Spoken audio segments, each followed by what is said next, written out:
আজকাল বিতর্কের বিষয় হচ্ছে বিয়ের আগে প্রেম ভালো না বিয়ের পরে। কিন্তু প্রেম হচ্ছে সার্বজনীন। তো সকল কারণে আমি পক্ষে বলছি বিয়ের আগে প্রেম ভালো। কারণ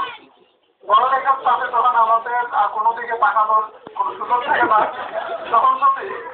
দেখি যে সকালবেলা যদি আমরা বাসে উঠে দেখা যাবে যদি কেউ টিলেরন থেকে ওঠে, আমি মামলা থেকে উঠলেও আমার বাসের ঠিকঠাক ঠিক থাকে।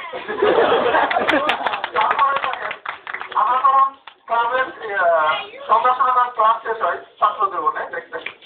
যে ক্লাস শেষ হয়ে গেছে, ভালো লাগতেছে না কিছু বিকালবেলা আমাদের ক্লাসের ফ্যান্ডমেন্টে শুনতে শুনতে যখন খায়,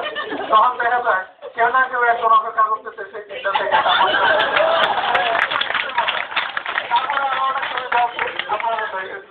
দেখেন এই সুবিধাটা হচ্ছে বিয়ের আগে কোনো প্রকার বাড়তি খরচ কি না কোনো ঝামেলা নেই, প্রেম চলতেছে, কোনো ঝগড়া নাই, ইত্যাদি নাই, কিছু নাই, সবকিছু ভালো। কিন্তু বিয়ের পরে প্রথমে তো যখন সংসার শুরু হবে তখনই শুরু হবে খাটটা কত যাবে নর্মাল খাবে এই সমস্ত আরো ফ্রিজকে কত কি হবে,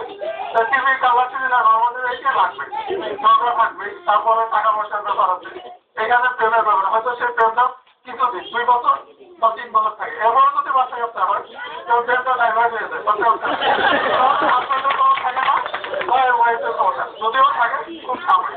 কিন্তু বিয়ের আগে প্রেমটা কখনোই ফোন দিয়ে না, পড়তে বসে একবার ফোন দিয়ে বলে তুমি পড়তে বসছো তো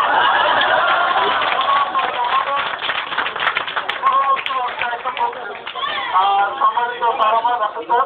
যে ওনার প্রেম আগেও ছিল ভালোবাসে, তো আমি মনে করি আমাদের ক্যাম্পাসে যখন উনি আছে দুইজন কিন্তু আলাদা আলাদা আছে, একসাথে বাচ্চা আমরা একসাথে বসতে দেখি না, কিন্তু নিশ্চয় এর আগে তখন ওনারা দেখা করছেন বা ঘোরাফেরা করছেন একসাথে ঘোরাফেরা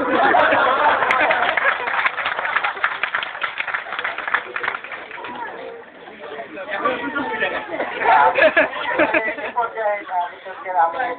আহ্বান করছি বিপক্ষ দলের শেষের আগের পক্ষ